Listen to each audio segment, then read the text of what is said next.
And this translation is accurate. The Grand Hall of Conclave had been emptied of all non-essential personnel, depriving the room of its normal comforting bustle and buzz of conversation. The remaining kind arch-scientists, industrial representatives, big-name politicos, and of course the exarch, sat in a tense silence around the round table, all of them glaring at their own copies of the packet that had been delivered to them not an hour ago. The exarch's question had been the first to break the silence in several minutes. We were unable to decipher some of what we believed to be idioms. Arch-scientist Petrov finally answered, after exchanging glances with his colleagues. But we are certain the remainder is correct, within 90% accuracy. For a moment, Petrov wondered at exercise's willpower.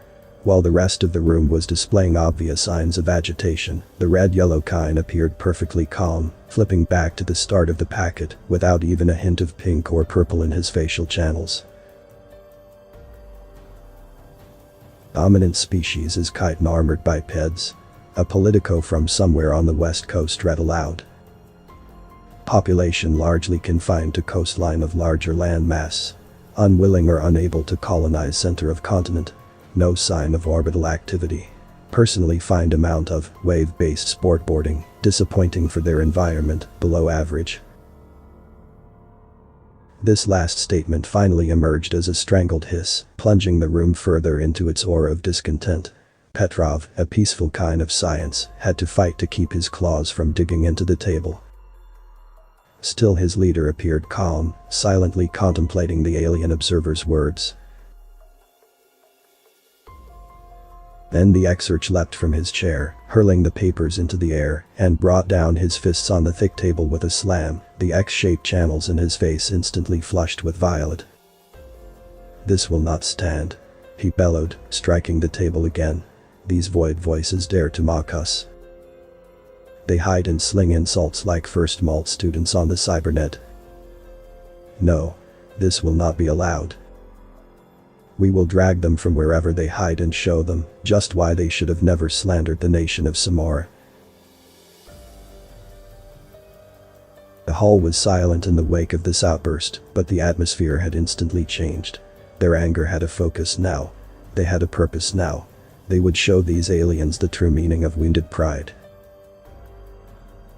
Ice's eyes snapped up, oval pupils focusing on the arch-scientists across the table. Arch-scientist Petrov, the elderly intellectual, sat up a little straighter. The exarch jabbed a claw at him. "Build us a telescope. The bigger and fancier, the better. Take what you need from the treasury. Find where these voices hide." Petrov bared all of his teeth in a vicious smile. "With pleasure." Exarch Ice leaned backwards against a table, feeling it shift slightly with his weight. This was not the Grand Hall of Conclave, with its majestic round table hewn from the corpse of a death tree, but a smaller chamber set up for a specific purpose. One very specific, very impressive purpose. One purpose that it was currently failing at. "We're all good here. The problem must be on their end," the technician announced as he emerged from the maintenance door, scrubbing dust off his crest. Ice nodded a dismissal and turned back to the wall-sized screen, which stubbornly remained a dull black. This setup had been giving them fits ever since it had been invented. But simultaneous video-audio communication was the way of the future. Onwards and outwards. There was a pop, the faint whine of electronics, and suddenly the leader of the island kind was standing a few feet away from him, visually speaking. I spared a moment to look over his opposite number vibrant orange paint patterns, wandering over his blue torso and arms, the sparkling scales of some ocean beast hanging from his spiky crest. But while the island kind did not have visible facial channels, he was obviously in a disgruntled mood. The islander spread his arms wide in their traditional greeting. "Greetings, Exarch." The land kind touched his fist to his crest and gave a slow nod. "Greetings, Heriter Rix of Sola. I would like to skip the other formalities if possible, Exarch." Rix brandished a folder. "Have you seen what is in these latest translations? They believe the Dominion of Isles to be some backward subculture. The island people continue to go nowhere fast, lazing about on the beaches and lighting off fireworks every now and then. The utter gall. What do they think gives them the right? Ice raised a hand. I have seen the reports, Heritor, and I sympathize with you, despite our different politics. The aliens have cut both our nation's prides. The Exarch selected a binder from the table and opened it up to one of the many fuchsia tabs.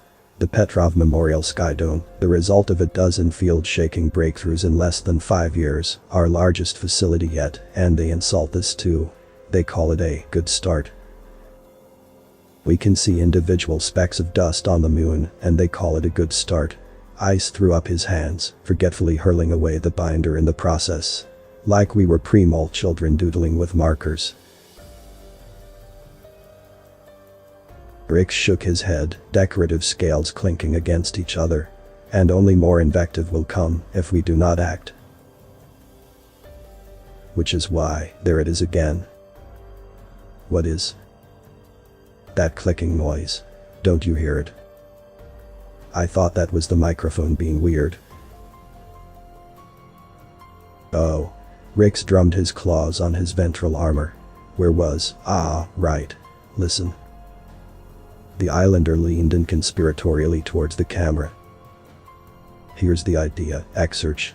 The Dominion of Isles makes a special rocket, bigger and tougher than any we've ever made before, made out of metal, and we put the biggest engines we can find on it. While we're doing this, Samora builds a new telescope, as big as you can make one and still move it around. Put your telescope on top of our rocket and we shoot it out into the void. And we'll be able to see even better from up there. Ice finished. Maybe even find these jerks this time. I like it. Let's do it. Aliens derided lunar rovers as a one-off joke. Claimed data was fabricated. JNVO immediately announces 2 new missions. The arch-professor of Imame University knew he was being rude, as his eyes were dragged again to the headline blaring from the newspaper, distracting the professor from the student trying to talk to him. I'm sorry, could you repeat that whole last bit? The professor finally asked, swiping the offending paper off his desk and into the trash. The young kind paused, nodded, and hastily shuffled through the papers he was carrying. I was saying that since these aliens get such a kick out of making fun of us, I figured that we should get some of our own pinches in too. He held out a sketch to Valak, the name UNL Wish hastily scribbled in the only free space on the paper. Give them a taste of their own medicine, you know. The older kind didn't respond, his eyes slowly widening as he examined the detailed notes, scribbled haphazardly all over the blueprint. I started on it yesterday morning, when I saw the latest transcripts from the aliens. Got my blood up, Ewan admitted offhandedly, rubbing at one of his eyes. His facial channels were dull with exhaustion. The arch-professor looked down at the schematics, then up at Ewan, then down, then up. What building do you want your office in? Author's name and link to original text is in the description.